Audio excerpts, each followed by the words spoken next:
বিশ্বনাথ কাকু আরও গুরুজন ব্যক্তি জোট সংস্থিত এবং কংগ্রেস কর্মবৃন্দগণ, আমার সকলকে নমস্কার এবং সালাম। সামনে আমার গুরুজন ব্যক্তি আছে জোট সংস্থিত এবং দর্শক বলুন আর আমাদের কর্মী বলুন সবাই আছেন, সবাইকে আমার নমস্কার এবং সালাম। সমবয়সী এবং ছোটদের আমার ভালোবাসা। যাই হোক, এখানে জনসভায় আমরা সবাই একসঙ্গে হয়েছি কারণ আমাদের সাথেই মেয়ে লোকসভা ভোট। তো আমি একটু আপনাদের কাছে ক্ষমা চেয়ে নিচ্ছি, কারণ মাননীয় প্রিয়ব্রত স্যার যেভাবে বললেন খুব সুন্দর করে বলেছেন, তার থেকে বেশি বলার ক্ষমতা আমার নেই। তো যখন আমাকে বলতে বলেছেন আমি আপনাদের কাছে ক্ষমা চেয়ে নিচ্ছি, এই কারণে আপনারা আমার বাবার বয়সে অনেক আছেন, আপনাদের থেকে আমার অবশ্যই অধিকার আমার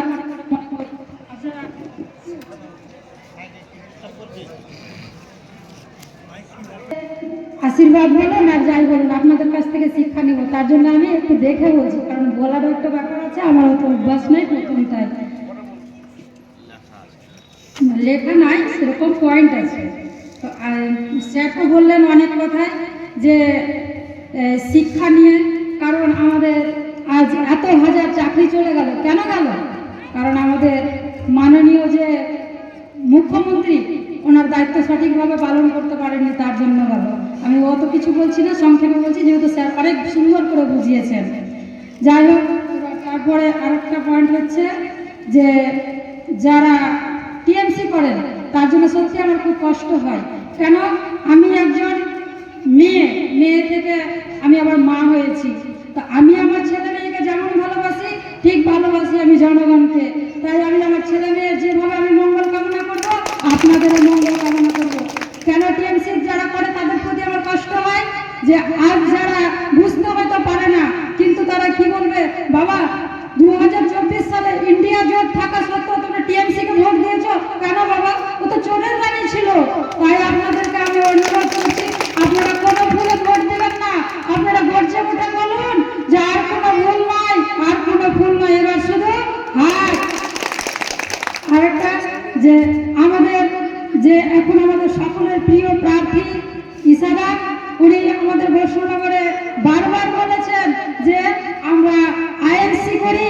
আমার বাবা আমার জ্যাঠা আমাদেরকে দিতে শিখিয়েছে, নিতে শিখায়নি। তাই আপনারা সবাই ভরসা রাখেন, ইসারাকে বিপদে পাবেন। আর একটা কি যে আমাদের যিনি এখন দুর্ভাগ্যবশত আমরা আমাদের ভারতবর্ষ স্বাধীন হয়েছিল তারপরে থেকে ভোট হচ্ছে, তো ভারতবর্ষ স্বাধীন হওয়ার জন্য আমাদের হিন্দু ধর্ম যে রক্ত দিয়েছে তা কিন্তু নয়, আমাদের সব ধরনের মানুষই রক্ত দিয়েছে। তো আমরা দেশ স্বাধীন করার পরে দেশকে চালিয়েছিল কংগ্রেস চালিয়েছিল, তো ভুলবশত তো হয় মানুষের। তো তাই আমরা বড় আশা করে এক চাওয়ালাকে জায়গা দিয়েছিলাম প্রধানমন্ত্রী রূপে, এখন তো দেখছি, কিন্তু উনি আগে চাওয়ালা ছিলেন। তো উনি কি করেছেন, চা বিক্রি করার একটা অভ্যাস থেকেই গেছে, তার জন্য আমাদের ভারতবর্ষের অনেক কিছু বিক্রি করেছেন, আমার থেকে আপনারা বেশি ভালো জানেন।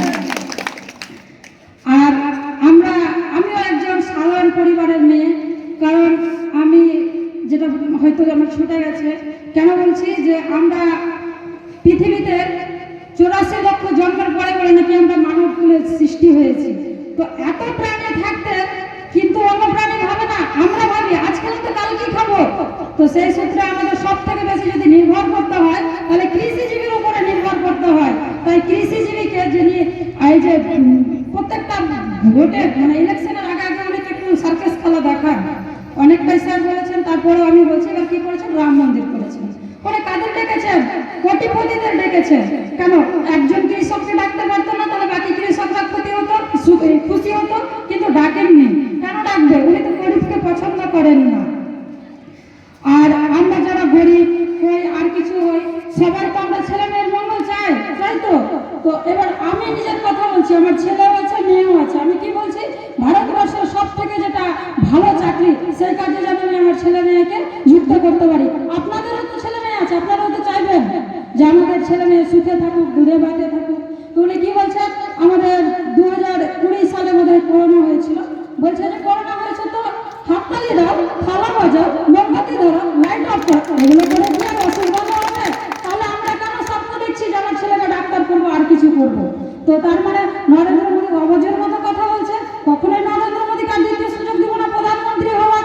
তার জন্য আমরা কাকে দেখবো প্রধানমন্ত্রী রূপে? রাহুল গান্ধীকে দেখবো। রাহুল গান্ধীকে কেনই বা দেখবো? রাহুল গান্ধীর পরিবার থেকে চলে গেছে এই ভারতবর্ষের জনগণের জন্য, গেছে বাবা, গেছে ঠাম্মি। তো তাদের আশা তো আছে যে আমার বাবা আমার ঠাম্মি জনগণের উপকার করতে, কিন্তু আমরা কি পাবো না? পাবো। কি করে পাবো? এই যে আমাদের সুযোগ এসেছে ইন্ডিয়া জোটে, সেই জোটকে আমরা সমর্থন করবো। তাহলে আমরা ভারতবর্ষের প্রধানমন্ত্রী রূপে দেখতে পাবো আমরা রাহুল গান্ধীকে।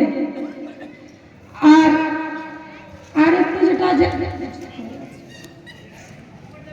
এখানের অবদান, আমরা গনি খানের অবদানে এই একটু 10 মিনিট 5 মিনিটে বলে অবদান আমরা শেষ করতে পারবো না। স্যার বললেন, তখন আমার নিজের প্রতিও নিজের কষ্ট হয়েছে যে এসসি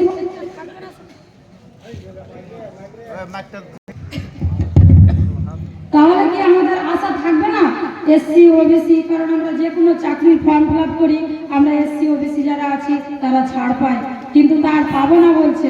তার জন্য আমরা এই সুযোগ হারাতে দিব না। আর আমিও একজন হিন্দু পরিবারের মেয়ে এবং হিন্দু পরিবারের বউ। পাশে ঠাকুর আছে, আমি এসে দেখেছি ঠাকুর অবশ্যই আমার কথা শুনছেন। তো যারা হিন্দু পরিবারে আছেন তারা যে কংগ্রেসকে ঘৃণা করেন এমন কিন্তু না, কংগ্রেসকে সবাই ভালোবাসে, এটুকু আমি জোর গলায় বলতে পারবো। আর গরিবের পরিবার কিন্তু সবাই ভালোবাসে। তো যারা হিন্দু হয়ে ভাবছেন যে আমি কি করে হিন্দু হয়ে আমি বিজেপি ছাড়া অন্য কাউকে ভোট দেবো, কিচ্ছু করার নেই। অবশ্যই আপনি ইসালা ভালো মানুষ, আপনি ইসালাকে সাপোর্ট করেন। তারপরে কি বলছে যে আমরা